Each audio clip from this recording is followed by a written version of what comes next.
What is this? Just a few favorites from my collection. Rescued and stored here just before I went off-world. Take a look, if you like. I'm curious to hear your impressions. My friend is dead. Beta and Gaia are gone, and you want me to look at old paintings? Don't be so quick to dismiss the comfort we can find in art, or the insight we might gain.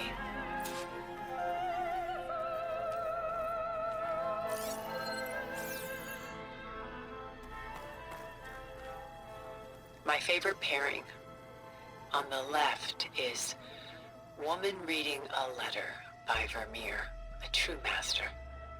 And on the right is a forgery, Woman Reading Music, which fooled experts into believing it was a priceless original.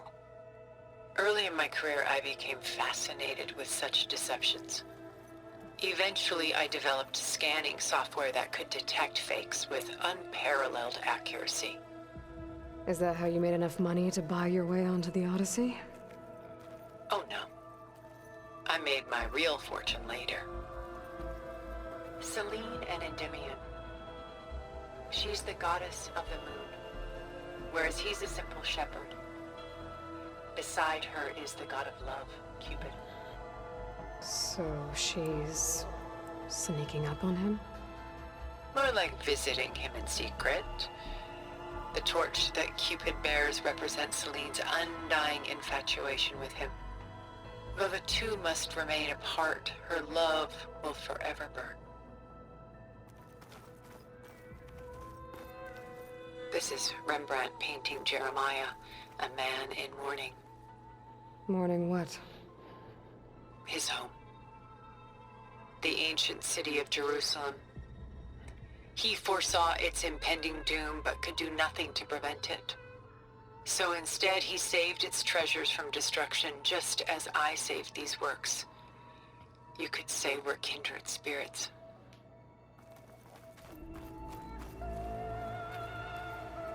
A portrait of the painter, Rembrandt's son Titus, depicted in the habit of a monk. I don't get it. Why would someone like you, with infinite resources, care about this painting of a boy in a hood? It's not the image itself, but the feeling it conveys. The face is bright and defined, but his eyes are downcast, heavy with misfortune. And the background seems to swallow all light. The painting is infused with a sense of loss. I guess I understand how the painter feels.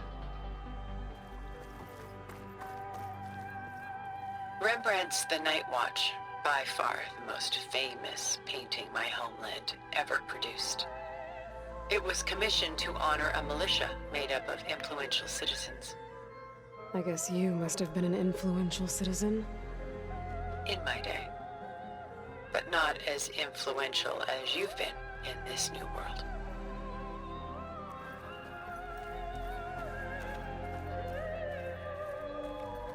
The Gust, by Willem van de Velde, the most famous of his many maritime paintings. A ship crossing into the unknown. I guess you're familiar with that. Indeed, which is why I appreciate this composition in particular. Though waves and wind threaten to destroy the ship, it perseveres, clinging to the light even as darkness closes in all around it. Stunning, isn't it? Paintings weren't the only masterpieces of my people's golden age. This is Van Vianen's Lidded Ewer, molded from a single sheet of silver. What was it for? How like Elizabeth you are. Function over form. Its practical purpose was less important than its meaning. Van Vianen created it in honor of his late brother, who himself was a famous silversmith. A memorial. Yes. Such beauty from sorrow. Ooh, man. Done so soon? I've got more important things to worry about. What? We both And do. There is much we are trying to save. Not the least of which is in that vault. There's nothing wrong with savoring such treasures for a moment more. Or come upstairs and we'll get down to business. Your choice. my choice. Ain't no choice. I have to go through the door.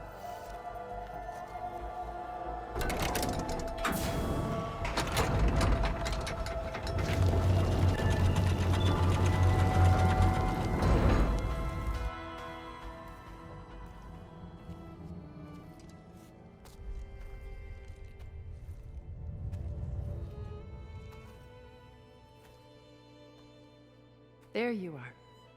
Feeling better? How did you find us? At the cauldron? And what did you do to everyone right before I passed out? All business, I see. Well, suffice it to say we were keeping a very close eye on Hephaestus, knowing we would need it at some point.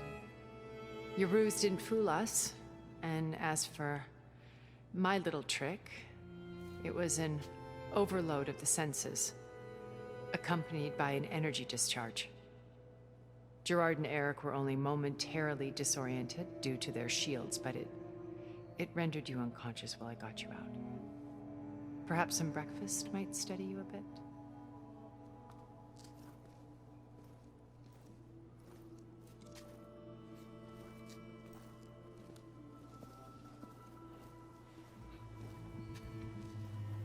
This was your house. The one you recreated for Beta, in the data channel you shared. How perceptive of you. Please, this way. After everything your people have done, you think I'm just gonna sit down and have a chat with you? They're not my people. They never were, and especially not now. You shot off into space with them, and lived with them for 1,000 years before coming back. So what made you suddenly turn on them? Quite simply, this. My old focus. You repaired it? But that means you've seen. Incredible things. What you've accomplished in 2 decades of life.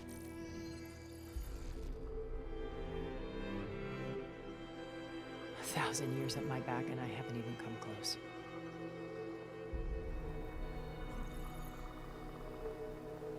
I'm sorry if I invaded your privacy, but I had to. In order to understand. To be enlightened. You truly are Elizabeth's blood. With her drive, her sense of mission, her integrity. Watching all this shamed me for the company that I've kept. Having seen it, all I want is to help you. Even if it means stopping your friends? Especially so. Please, sit down. There's a lot of talking about to be done. Probably needs to be done too. There. That's better. Now, we must recover Beta and Gaia at all costs. By now, you must know that Gerard intends to use Gaia to reboot the Earth's biosphere. Remaking this world to specifications that would only suit us immortals. This process will kill every living thing on the planet. He calls it a clean install. Not if I stop him first. Not if we do. And once he and the others are gone, we can work together to fulfill Elizabeth's dream. I'm sure Beta told you that there's a build of the Apollo database on board our ship. A complete collection of human knowledge. With that and Gaia, we could do everything Elizabeth wanted. Heal the biosphere, educate the people of this world, uplift them. Create the world she imagined. Let's not get ahead of ourselves. From what I've seen, your friends are invincible. I do wish you would stop calling them my friends. And they're not invincible. In fact, a friend of yours has found a way to defeat them. Silence. Oh, he's been a busy bee, building an army powerful enough to crash through Gerard's precious base. Regala and her rebels. Even now, she's preparing a final march on the Tenakth capital. When she wins, she'll have the entire tribe under her control. Hundreds of warriors and machines to throw at the base. She's been duped. They'll all perish, of course. But it should be enough to break Gerard's defenses and allow Silence to kill him. Along with all the others. Using the new weapon he's developed. Yes, he's found a way to circumvent our shields. Truly an exceptional man. He's planned for everything. Except you and me. You see, while his army is battering down Gerard's doors, you and I will sneak in through a back way. One that only I know about. While Silence and my friends are busy battling each other, we'll take back Beta and Gaia. I told you I want to help you. I mean it.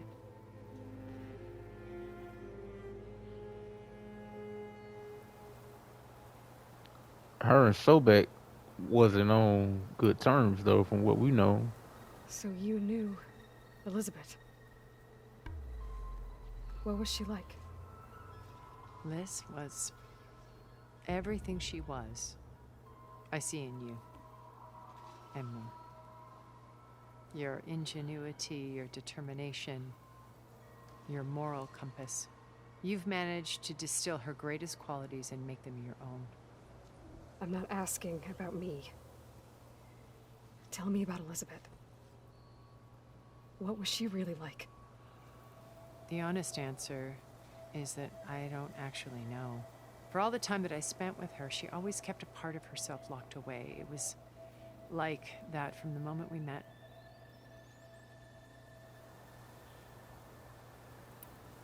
So when you met Elizabeth, she was what? Distant? Aloof? Not aloof. Not exactly. It was a summit in Paris about machine learning. A touchy subject in those days. Because regulatory authorities were just starting to clamp down on AIs. Liz gave the keynote address. She had already achieved great renown for her work in automated environmental reclamation. But in her address, she was just starting to imagine the next step. An AI-driven system that wouldn't just act on its programming, but actually take responsibility for its sphere of influence. To care about life. Not just follow orders. Revolutionary stuff. I was fascinated. And I wanted to meet her for a long time. I watched her after her talk. She had spoken with such moral authority, such empathy.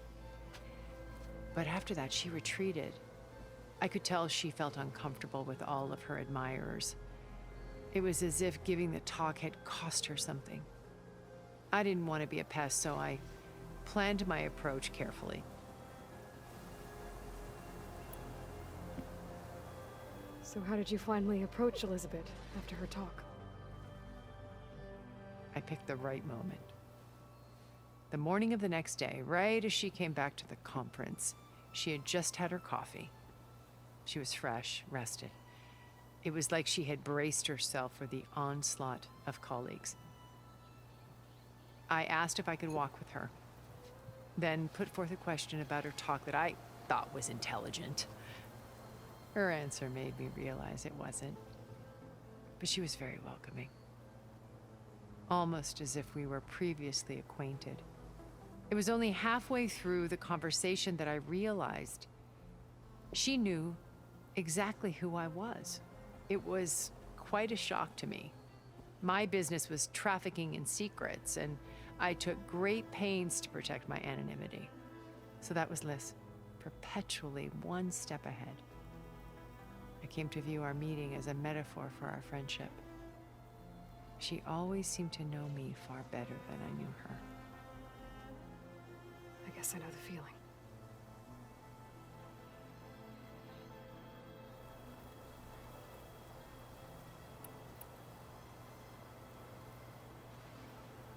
You said Beta is not in urgent danger, so what are the Zeniths doing to her? Putting her to work. Merging Hephaestus with Gaia. A difficult, time-consuming task, as I'm sure you know. They will compel her if need be. But her life is not in danger. She's the only one who can do it. Because you people made her to be nothing but a tool. Gerard's idea, not mine. They always viewed me with suspicion when I attempted any form of kindness towards her. That's why I created the data channel. A virtual place where we could speak in peace.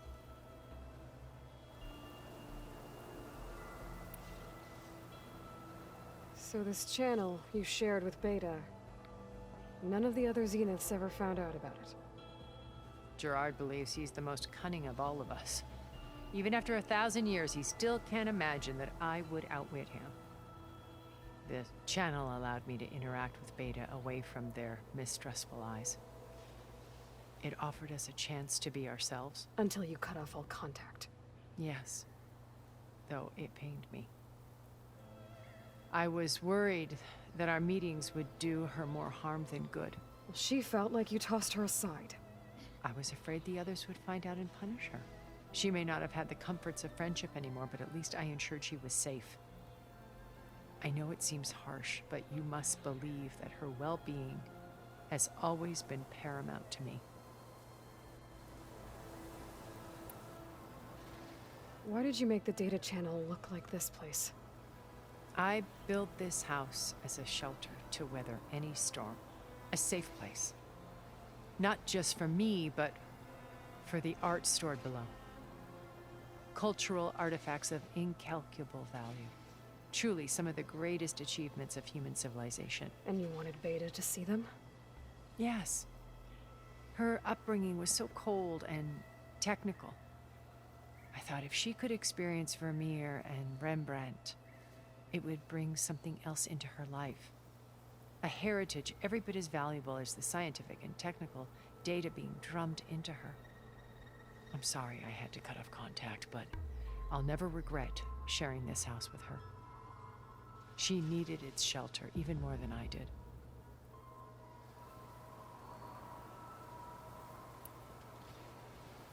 My old focus. How did you find it, let alone repair it?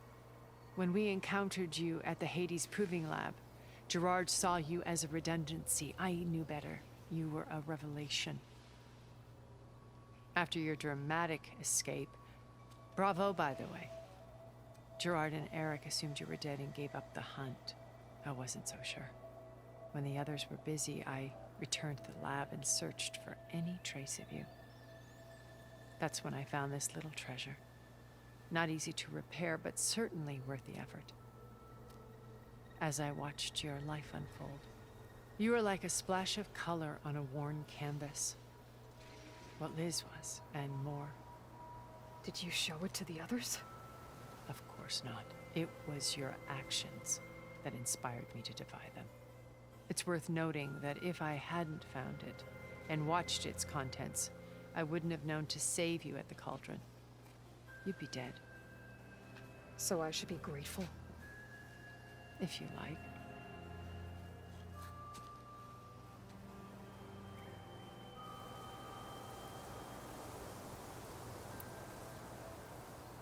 So you know all about me. What about you? What would you like to know? Well, start with your life on Earth. When I was 8, terrorists flooded my home city. Thousands drowned, my parents included. I was one of the few who survived. My guardian sent me to boarding school. Among my peers, I was the strange girl, the orphan to be avoided. All because of circumstances beyond my control. Oh. So we're a lot alike, huh? Aren't we? You were an outcast. But you didn't let that stop you from getting what you needed. Neither did I. I climbed my way out of desolation and used my wits to build a fortune. First, from the technical analysis of art and the detection of forgeries. Profitable expertise in those days. But as it turned out, the software I developed was even more useful for counterintelligence. From there, it was only a short step to gathering extremely valuable intelligence on my own. You were a spy?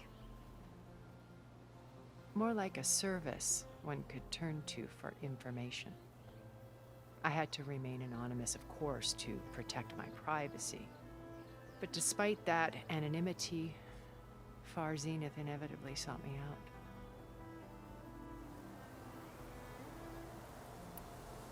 What happened when Far Zenith approached you? They painted an irresistible vision of humanity's future. One where we need not fear illness or death, where we explored the furthest reaches of the stars and thrived. It was only later that I realized that they only intended to bequeath this future to the rich and powerful. By the time I finally figured it out, the walls were closing in, Pharaoh's machines were devouring the Earth. So I accepted Far Zenith's invitation to a berth on the Odyssey. I wanted Liz to come, but she had nobler plans, as you well know.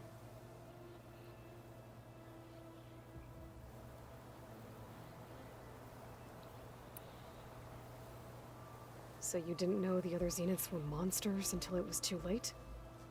I knew some of them were, certainly. It wasn't until we were off-planet that I understood the true scope of their greed. I was grateful to simply be alive, but the others became obsessed with a kind of effortless immortality. They built a colony where machines serviced their every need, where any memory or fantasy could be endlessly savored in virtual reality. It wasn't life. It was stultifying, a pampered dream state. As the decades passed, I withdrew more and more, alone yet again, but this time with eons to consider my mistakes. Now finally, having met you, I feel like I have a second chance. To do what? Help you, of course. To fulfill Liz's dream, which isn't so different from Far Zenith's original vision. A better future for humanity.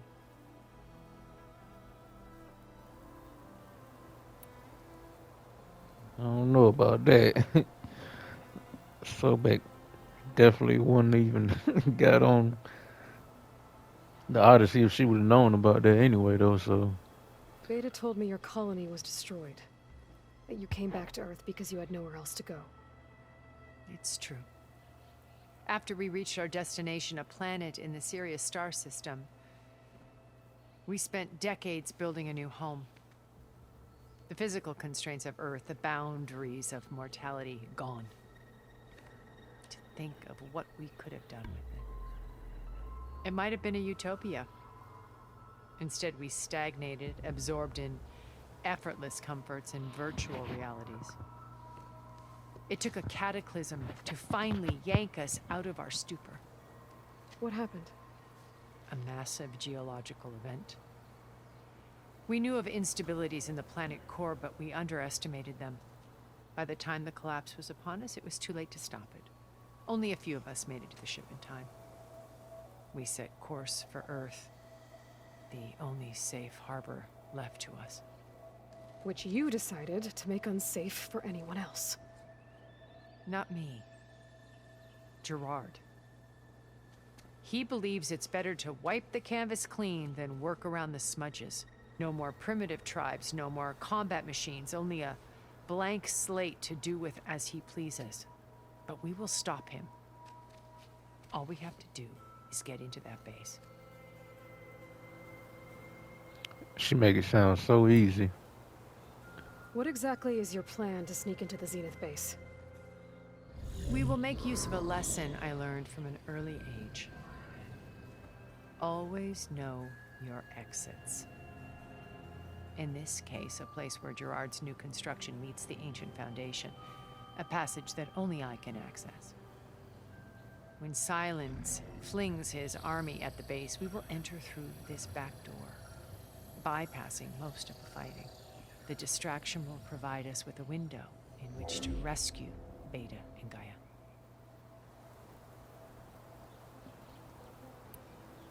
Once we're inside the base, where will we find Beta and Gaia? Here in the command center. By then, Gaia will have been reunited with all of its subordinate functions, including Hephaestus. What about the alpha build of Apollo on your ship? A simple matter of recovery once the others have been dealt with. With that in hand, we'll have everything we need to make this world as it should be.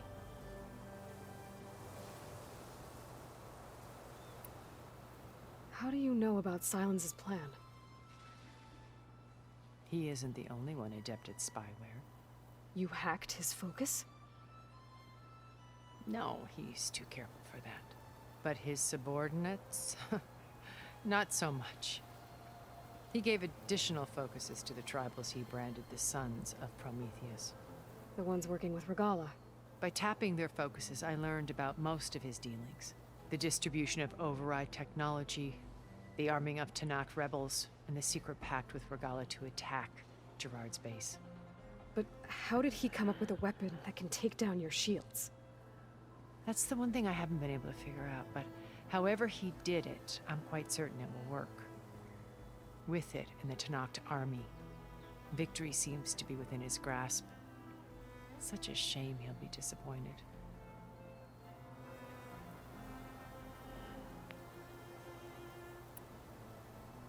Regala's only interested in killing Hekarro and waging war on the Karja. What does she have to gain by attacking Zenith? It's the price she must pay for her war. Without the ability to override machines, her little rebellion would have languished in the desert. So she trades with the Sons of Prometheus. Machines to help her overthrow Hekarro. In exchange for an assault on the base. Pride has deluded her into thinking she can actually survive such a battle. And all without ever knowing who the Sons of Prometheus really answer to. Yet for all of Silence's brilliance, still he underestimates you. That blind spot is what will allow us to take Beta and Gaia right out from under him. While hundreds of Tanakh are cut down outside. Yeah, that ain't gonna sit well.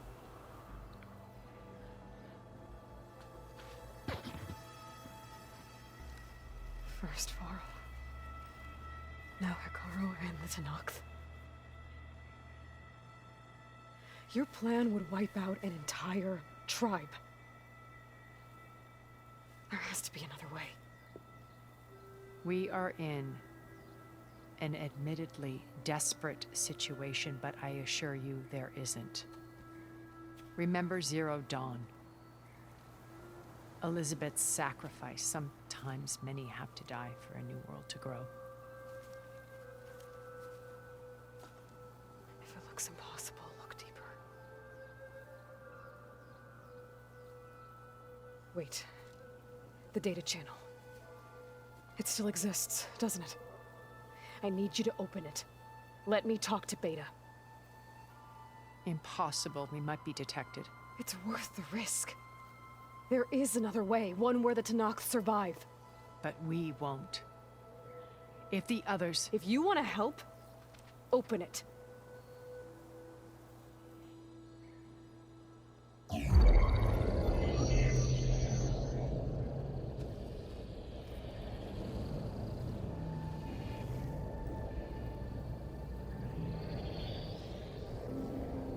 Look at this.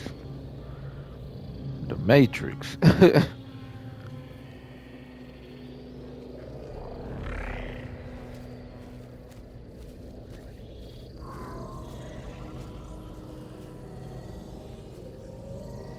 What in the world's going on with her? What are they doing to her? Virtual reality dissociation.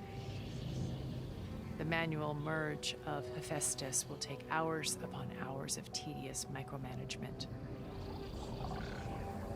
If she resists the work, they run Simulations to induce feelings of isolation and despair.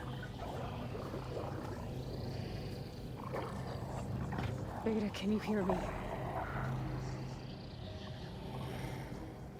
You're alive. They're watching me. I can't hold up this extra projection for long. You should have killed me. No. No, look at me. I'm coming for you. I promise. Okay? I just need you to hold out a little while longer and work on the merge.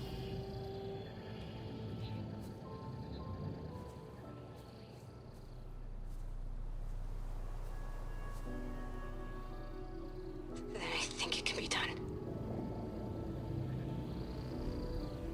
I'll contact again when it's time. Can you hold on? As long as I know you're coming for me, I can endure anything.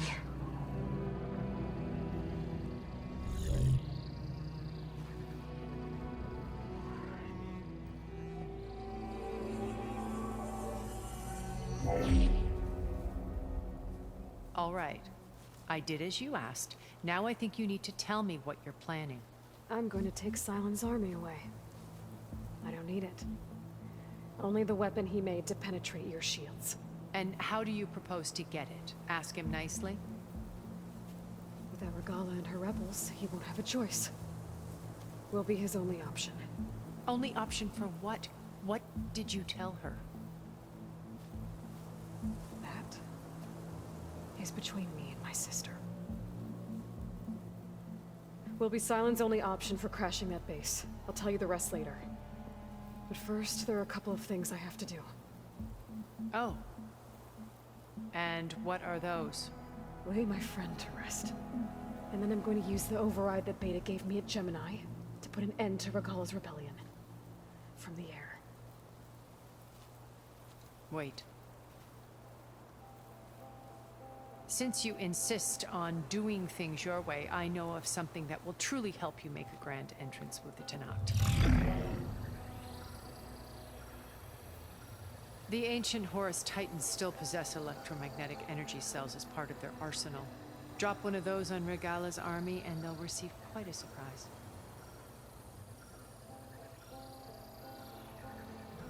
So go, do what you must. I'll come to your base if you manage to bring Silence to the table. Not if. When.